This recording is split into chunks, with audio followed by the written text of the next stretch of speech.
It's that film is the best bottle of red wine. It's just so lazy.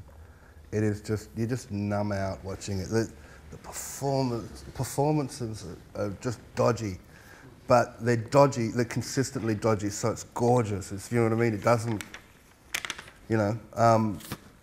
I just love that film so much. It's just sort of like, you've gone beyond worrying about Star Wars 27. You've made Star Wars 27, and that's the film you make afterwards. Where it's just like, it is just the most beautiful journey. It's just 90% of it's just a wide shot. It's one of those first films where, you know, sort of not verite.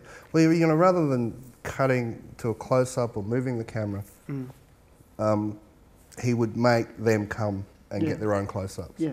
The frame was sat there, so this is wide shot, and then someone would walk right up into the, you know, and turn it into a mid shot for that for that character, and then they'd sort of turn around, so they're back there, so your eyes would focus on whoever's, you know, in the forward. You know what I mean? And he played with all that kind of stuff. This wasn't a video VHS moment. This was film school. This is I seen this at film school, and a lot of the people who I was with knew a lot more about Jim Jarmusch and this film and that sort of stuff. And when I seen it, what was fantastic about this film was it was very accessible as a, you know, you were as a film, when you were at film school, you're kind of gauging who you are and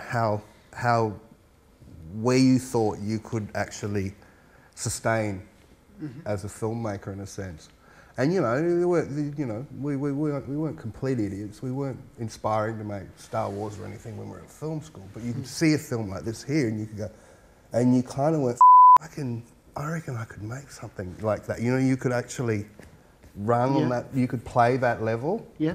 And the irony is actually that's better than Star Wars. You know what I mean? It's gone beyond it. It's got smarter and calmer, and it's not trying to win you.